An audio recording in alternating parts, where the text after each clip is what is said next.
King Solomon's Mines, by L. Rider Haggard. Chapter 8. We Enter Kukuanaland.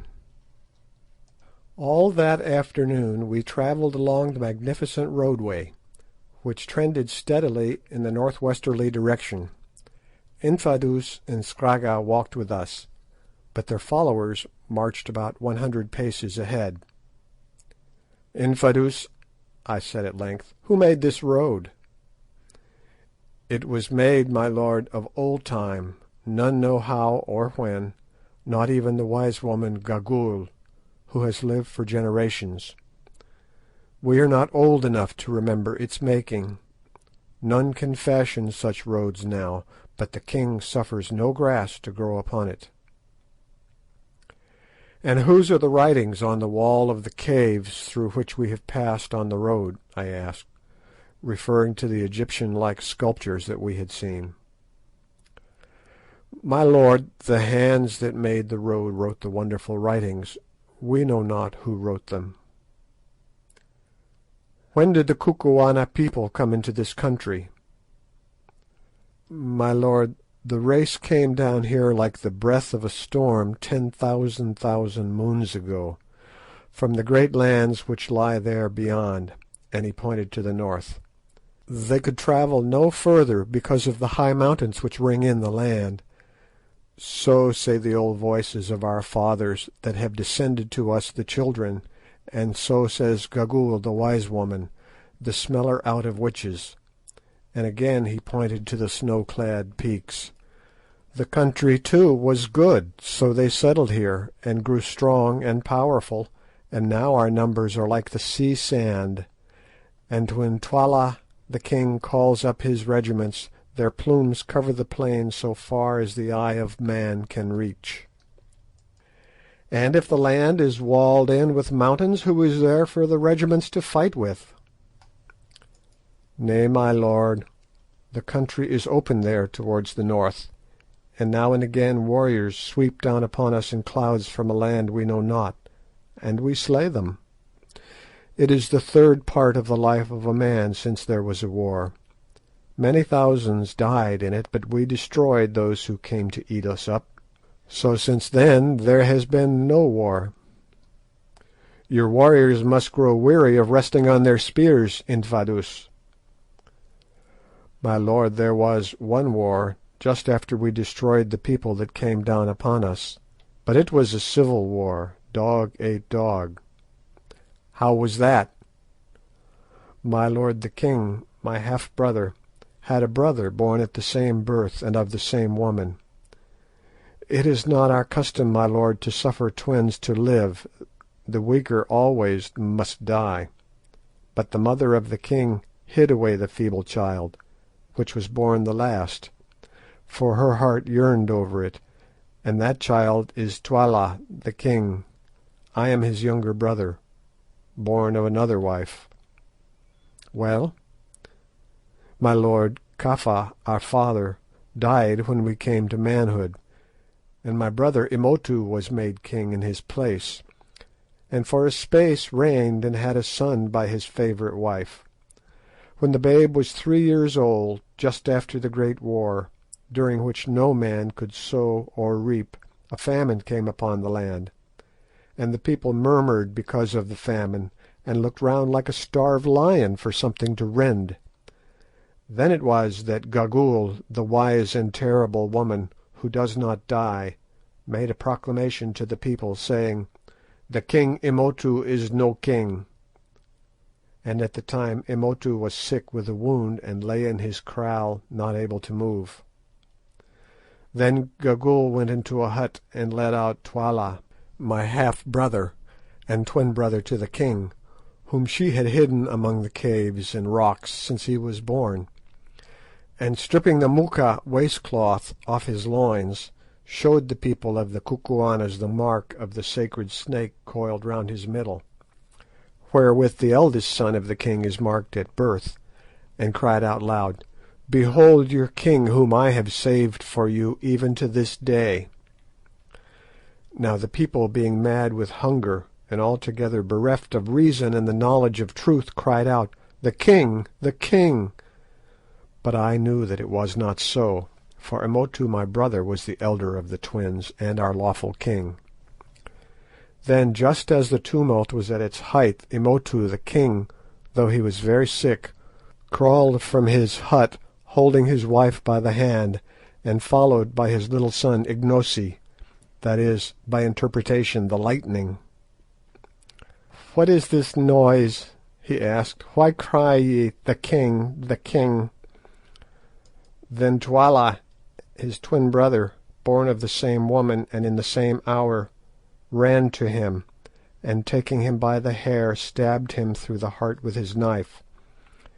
And the people, being fickle and ever ready to worship the rising sun, clapped their hands and cried, "Twala is king! Now we know that Twala is king!" "And what became of Imotu's wife and her son Ignosi? Did Twala kill them too?" "Nay, my lord. When she saw that her lord was dead, the queen seized the child with a cry and ran away. 2 days afterwards she came to a kraal very hungry, and none would give her milk or food now that her lord the king was dead, for all men hate the unfortunate. But at nightfall a little child, a girl, crept out and brought her corn to eat, and she blessed the child, and went on towards the mountains with her boy before the sun rose again. And there she must have perished, for none have seen her since, nor the child Ignosi." "Then if this child Ignosi had lived, he would be the true king of the Kukuana people?" "That is so, my lord. The sacred snake is round his middle. If he lives, he is king. But alas, he is long dead." "See, my lord," and Infadoos pointed to a vast collection of huts surrounded by a fence, which was in its turn encircled by a great ditch that lay on the plain beneath us. "That is the kraal where the wife of Imotu was last seen with the child Ignosi. It is there that we shall sleep tonight, if indeed," he added doubtfully, "my lords sleep at all upon this earth." "When we are among the Kukuanas, my good friend Infadoos, we do as the Kukuanas do," I said majestically, and turned round quickly to address Good, who was tramping along sullenly behind, his mind fully occupied with unsatisfactory attempts to prevent his flannel shirt from flapping in the evening breeze. To my astonishment I butted into Umbopa, who was walking along immediately behind me, and very evidently had been listening with the greatest interest to my conversation with Infadoos. The expression on his face was most curious, and gave me the idea of a man who was struggling with partial success to bring something long forgotten back into his mind.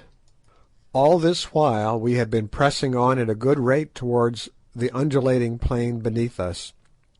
The mountains we had crossed now loomed high above our heads, and Sheba's breasts were veiled modestly in diaphanous wreaths of mist. As we went the country grew more and more lovely. The vegetation was luxuriant without being tropical.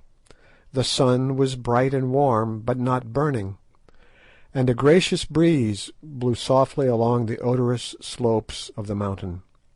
Indeed, this new land was little less than an earthly paradise.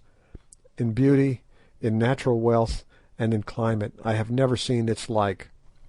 The Transvaal is a fine country, but it is nothing to Kukuanaland.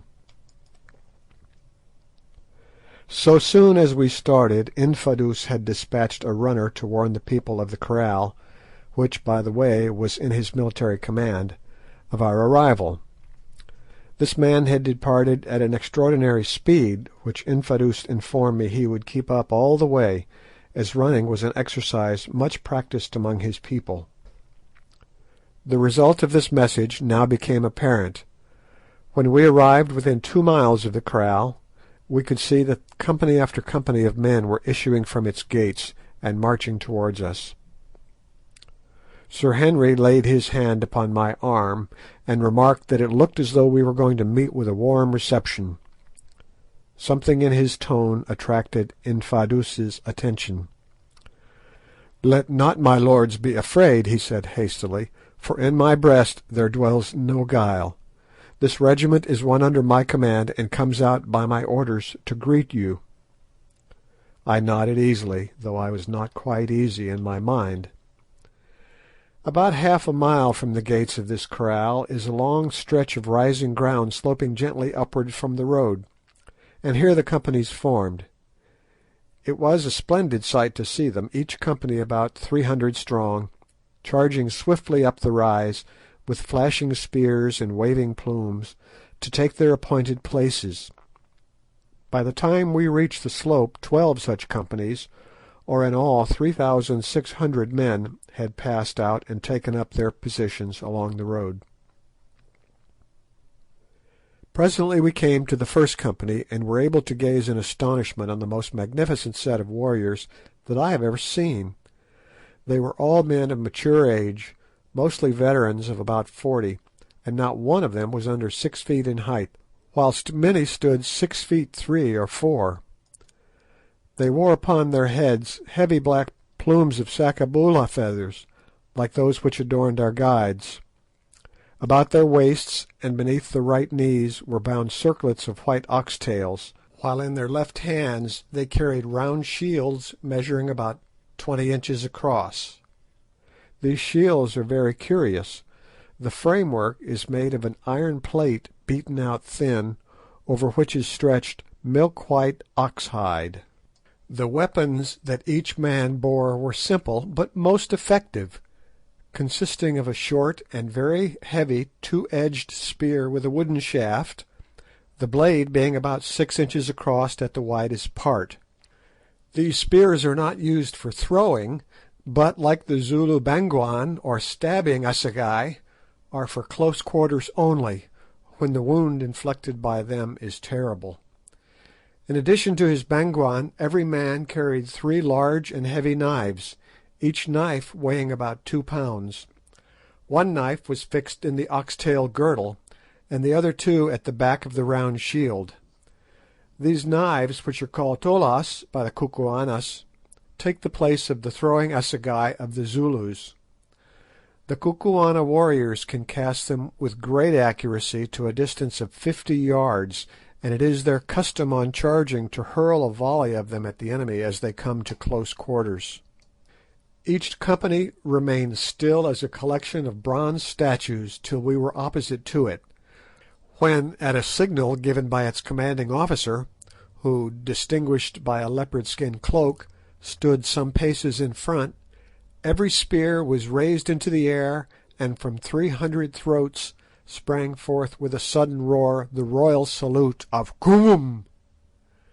Then, so soon as we had passed, the company formed up behind us and followed us towards the kraal, till at last the whole regiment of the Greys, so called from their white shields, the crack troops of the Kukuana people, was marching in our rear with a tread that shook the ground. At length, branching off from Solomon's Great Road, we came to the wide fosse surrounding the kraal, which is at least a mile round, and fenced with a strong palisade of piles formed of the trunks of trees. At the gateway this fosse is spanned by a primitive drawbridge, which was let down by the guard to allow us to pass in. The kraal is exceedingly well laid out. Through the centre runs a wide pathway intersected at right angles by other pathways, so arranged as to cut the huts into square blocks, each block being the quarters of a company.